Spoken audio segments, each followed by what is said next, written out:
In a small village near a great river, Kwaku Ananse, the cunning spider, lived with his wife, Okonor-Ya, and their 3 children, Etikenenkene, the big-headed son, Afude-Tweetwet, the big-stomached son, and Ya-Akonwea, their skinny and lively daughter. Life was simple in the village, but Kwaku Ananse had an unusual best friend, Crocodile, who lived in the river with his large family. Kwaku Ananse and Crocodile shared a bond that baffled the entire animal kingdom. Despite their differences, the two spent long hours together, drinking palm wine under the shade of tall palm trees and working on a shared farm. They planted yams, cassava, and maize, and their hard work turned the barren land into a flourishing farm that everyone admired. One evening, as Ananse returned home after drinking palm wine with Crocodile, his wife Okonor-Ya met him at the door with a stern expression. "Ananse, why do you keep wasting your time with that crocodile?" she asked, crossing her arms. Ananse scratched his head. "What do you mean, my dear wife? Crocodile is my best friend. We farm together, we share stories, and we enjoy palm wine. But he is a crocodile. He lives in the river, and we live here on land. How can you trust him? What if one day he turns against you?" Ananse waved his hand dismissively. "Nonsense. Crocodile is loyal. Besides, our farm is doing well because of our friendship." Okonor-Ya sighed.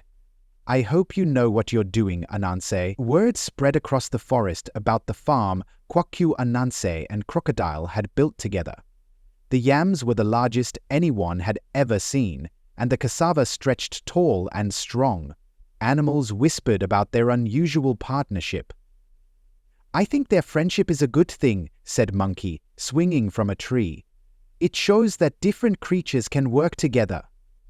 "But what if the crocodile eats Ananse one day?" Hyena laughed. "That's what crocodiles do. Crocodile's too clever for that," Elephant said. "And Ananse is the trickiest of them all. They're an odd pair, but they make it work." One day, Ananse and Crocodile decided to harvest their crops. "Friend," Crocodile said, his wide mouth forming a grin, "look at what we've accomplished. This farm is the best in the land."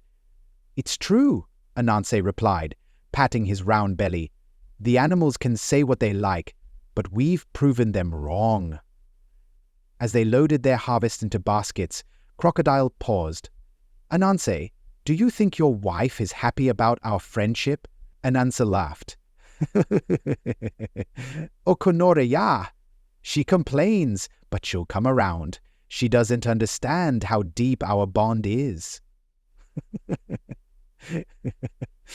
"I hope so, my friend. I wouldn't want our friendship to cause trouble for you." The next day, Ananse hoped Crocodile's actions were a one-time mistake. They returned to the farm and harvested more crops. Once again, Crocodile said, "Friend, let's take the food across the river. Sit on my back, and I'll take you home." Ananse hesitated but eventually agreed, trusting that his friend wouldn't betray him twice. But as they reached the middle of the river, Crocodile stopped and said, "You know the drill, Ananse. Drop the food, or I'll drown you." Ananse pleaded, "Please, Crocodile, we are friends. Why are you doing this again?" "Friendship is one thing, but my family needs food," Crocodile replied coldly. "Hurry up." Tears in his eyes, Ananse threw the food into the river, and once again, Crocodile's family came to feast. When they reached the bank, Ananse walked home empty-handed and... When Ananse arrived home, his wife, Okonor-Ya, saw his slumped shoulders and sad face. "What's wrong, Kwaku Ananse?" she asked. "Where is the harvest?" Ananse sighed deeply and sat down. "Okonor-Ya, my so-called friend, Crocodile, has betrayed me twice. He made me throw all the food into the river, threatening to drown me if I didn't. Now I have nothing to show for our hard work." Okonor-Ya's face darkened. "I told you not to trust that creature. He lives in the river, and his loyalty lies with his kind." Hearing this, Ananse's children grew angry. Akan, the big-headed one, said, "Father, why did you let him trick you again?"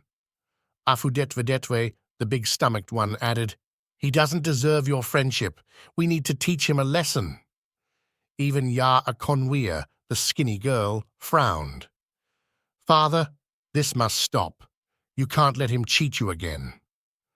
But Ananse raised a hand. "Don't worry, my children. I promise you today will be the last time Crocodile cheats me." Ananse stayed up late that night, weaving a plan as intricate as his webs. "Crocodile thinks he's clever," he muttered to himself, "but this time I will show him who is the real trickster." The next morning, Ananse woke his family early.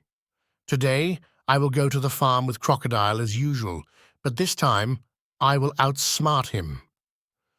Okonor-Ya looked at her husband with a mixture of doubt and hope. "Be careful, Ananse." "I will," Ananse replied with a sly grin. "Crocodile won't know what hit him." What happens next is a tale of cunning revenge, where Kwaku Ananse uses his wits to turn the tables on Crocodile, ensuring that the deceitful friend learns a lesson he'll never forget. Kwaku Ananse was known across the animal kingdom for his cleverness and cunning tricks. After being deceived twice by his supposed friend Crocodile, Ananse decided it was time to teach him a lesson so harsh it would mark the end of Crocodile's betrayals forever. Early one morning, before the sun peeked over the horizon, Kwaku Ananse made his way to the farm. In his hand, he carried a bundle of strong ropes and stakes. He worked quickly and quietly, setting a trap at a spot where he knew Crocodile often walked. One rope was carefully positioned to tie Crocodile's mouth shut, while another was designed to tighten around his waist. Ananse muttered to himself as he worked, "Crocodile thinks he's clever, but today he will learn that I am the true master of tricks." By the time Ananse finished, the trap was nearly invisible, hidden among the bushes and leaves.